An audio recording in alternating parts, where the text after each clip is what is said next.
Olá, galera virtual. Você achou que a gente não ia voltar, não achou? Pois achou errado. Para quem não acompanhou o vídeo anterior, nós estamos no canal Planeta das Notícias e estamos fazendo o giro de notícias. Antes de mais nada, deixe seu like, se inscreva no canal e compartilhe com alguém. Já falamos sobre futebol. E agora, não podemos perder as últimas polêmicas sobre a política do nosso país. Vamos lá? Vamos falar de política agora? Vamos lá, hein? Os próximos 4 anos serão bons para a política. Será?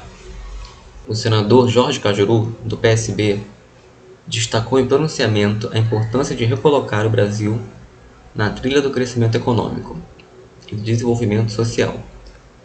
Para isso, defendeu a importância do debate democrático e avaliou que o clima é propício para as soluções políticas. Cajuru ressaltou que o Congresso Nacional vai conviver, nos próximos 4 anos, com um chefe de poder executivo que busca o protagonismo, participando das negociações políticas e dialogando ativamente com o poder legislativo. Marcante presença da oposição. Tudo indica que as negociações serão intensas, pelas características do novo Congresso, com marcante presença oposicionista. A oposição é indispensável à democracia. Só não pode perder o foco e, por intolerância ao governo, causar prejuízos ao país. Ao contrário de alguns analistas políticos, vejo o atual contexto como favorável à política, afirmou Cajuru.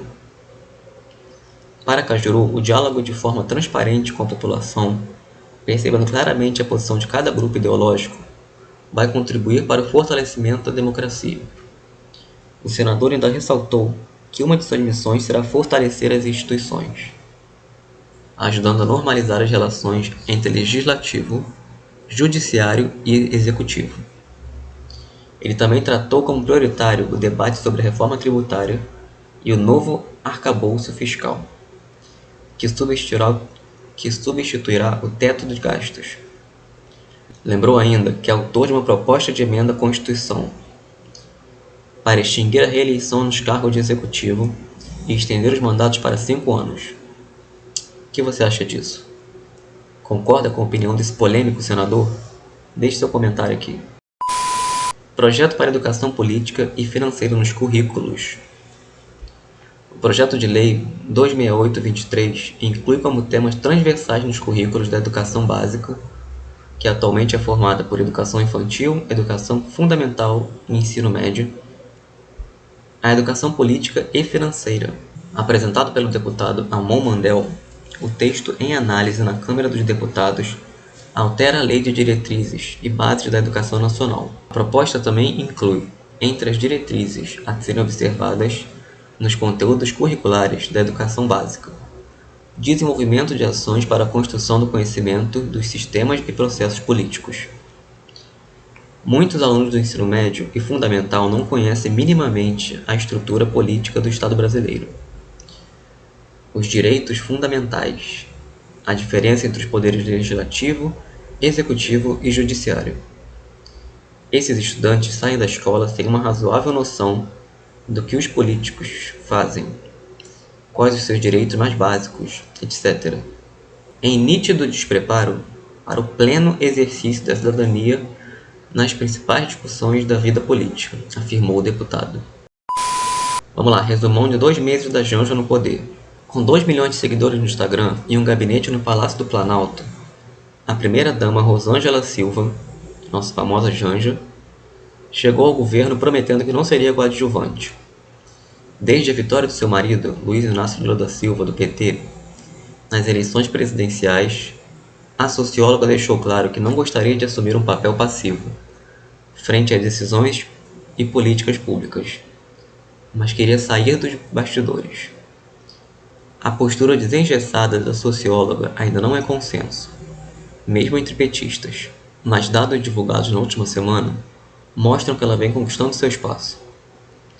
Segundo pesquisas relacionadas pela Quaest, em parceria com a Genial Investimentos, divulgado em 14/2, 41% dos entrevistados têm uma avaliação positiva da primeira-dama.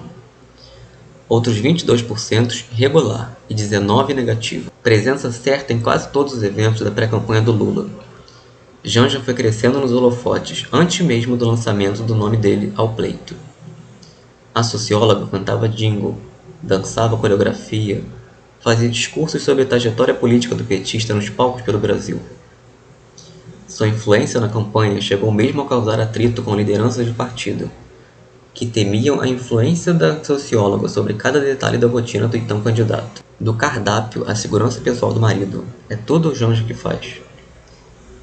Desde a posse do seu marido, Janja já ganhou mais de 500 mil seguidores e passou a compartilhar sua rotina nas redes sociais. Apesar do número ser maior do que Michele Bolsonaro, com 5,9 milhões de seguidores, sua presença nas redes já é significativa, com direito a mais coreografias ao lado de Zé Gotinha e vídeos dos cães da família presidencial.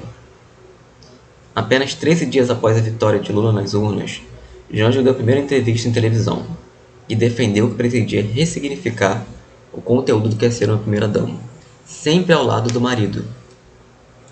Eu vou continuar ao lado dele. Ele não vai sair para trabalhar e eu vou ficar em casa. Isso vai ser difícil acontecer, porque não é da minha personalidade. Então a gente vai estar sempre juntos. Eu vou estar do lado dele. Acho que praticamente boa parte do tempo, contribuindo no que eu puder contribuir, disse Janja na ocasião ao Fantástico da TV Globo. No mesmo mês, Janja foi indicada para a coordenação do grupo que organizou a cerimônia da posse de Lula e o Festival do Futuro, festa na esplanada dos ministérios que reuniu artistas de diferentes estilos musicais.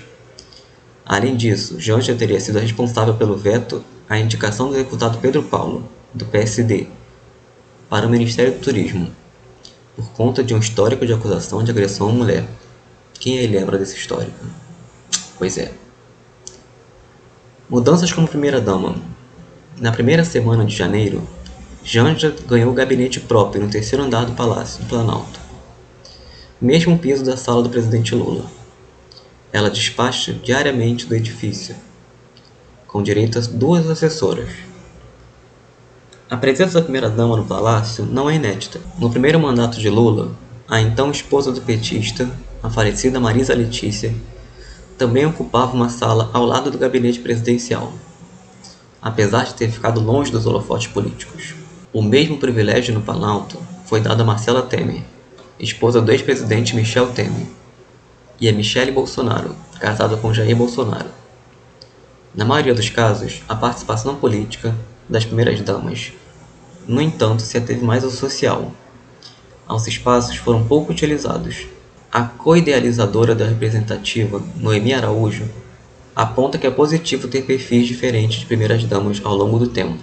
Cada uma com sua personalidade, somando ao mandato, proporciona representatividade e identificação. No caso de Janja, um papel mais ativo, sem tantos protocolos e formalidade, desde antes da posse, até vocacionada pelo histórico de atuação e formação. Ela proporciona humanização e aproximação, mas não menos competência, e representa a pauta progressista que o PT e a Frente da Ampla defendem. Comparação sempre vai existir. O primeiro tema que permeou a atuação de Janja como primeira-dama foi o Palácio da Alvorada. Ela foi a público em uma entrevista à Globo para mostrar e denunciar os danos no prédio encontrados pela equipe do presidente, depois que o ex-presidente Jair Bolsonaro do PL desocupou o local. Poucos dias depois, Janja fez a primeira viagem oficial ao lado do presidente para visitar a cidade de Araraquara, em São Paulo, local atingido pelas fortes chuvas. No mesmo dia, ainda em 8 de janeiro, aconteceu a invasão da sede dos 3 poderes em Brasília, por apoiadores dos ex-presidentes Jair Bolsonaro, e em estragos milionários ao patrimônio público. Milionários. Na ocasião, a primeira-dama se opôs à sugestão de que Lula baixasse um decreto de garantia de lei e da ordem, o GLO, para estancar os atos. GLO não, GLO é golpe, GLO é golpe, disse Janja ao escutar o conselho do ministro de Defesa José Múcio. Lula acabou por assinar uma intervenção federal na segurança pública do Distrito Federal. Em frente ao público, Janja é carta conhecida nos eventos. nas posses ministeriais da Caixa Econômica Federal. A primeira-dama esteve ao lado do marido e, por vezes, tomou um microfone para si. Ela também esteve presente nos cafés da manhã promovidos para o jornalista, com o presidente e nas viagens oficiais à Argentina e aos Estados Unidos. A primeira-dama também esteve presente em duas das agendas mais importantes dos primeiros 2 meses de governo: a reunião com os 27 governadores e a primeira reunião ministerial com os 37 ministros. Ela não está para brincadeira, viu? E não foi alvo de polêmicas. Seu nome foi um dos mais comentados após realizar um café da manhã com influenciadores e o presidente Lula para a discussão sobre fake news. Diversos nomes, no entanto, se sentiram atacados por não terem sido convidados e levantaram uma campanha de revolta nas redes sociais. Acho que a nossa comunicação deve ser irrelevante nesse momento. Deve ter sido por isso que o convite não veio. A esquerda sendo esquerda, disse uma influenciadora, Preta Ferreira. Quando precisarem, vocês chamam. Janja, por sua vez, respondeu que aquele seria apenas o primeiro de muitos cafés da manhã com influenciadores, que serão promovidos ao longo do mandato. Na última semana, feriado de carnaval, a primeira-dama também ficou entre os assuntos mais comentados nas redes sociais. Janja esteve no Camarote Expresso 2222, em Salvador, Bahia, e apareceu em fotos e vídeos dançando. O timing, entretanto, desagradou bolsonaristas, que criticaram a socióloga de participar do carnaval no dia em que o número de mortos decorrentes das chuvas do litoral de São Paulo chegou a 48. Entre os críticos estavam os deputados Carla Zambelli, do PL, e Nicolas Ferreira, também do PL. Quando o assunto é política, Janja foi criticada pela sua participação em viagens presidenciais ao exterior. A primeira-dama apareceu na fotografia oficial entre Joe Biden, presidente dos Estados Unidos, e Lula.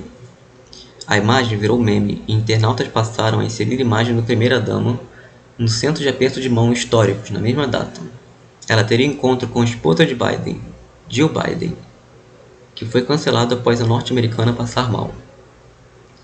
Nas redes sociais, também existem os defensores da postura mais presente da primeira-dama. As críticas muitas apontam que são relacionadas com machismo estrutural e misoginia presente na sociedade brasileira. Até agora, Janja demonstra que pretende justamente quebrar paradigmas e ter atuação destacada. E você? Concorda com a consideração da primeira-dama? O que acha disso? Deixe sua opinião nos comentários. Por enquanto é isso, galera virtual. Já já retornaremos trazendo notícias sobre finanças, sobre o nosso dinheirinho suado. Esse foi o Giro de Notícias, da parte da tarde. Então fique ligado, deixe seu like, se inscreva no canal e no finalzinho da tarde retornaremos com a continuação. Valeu!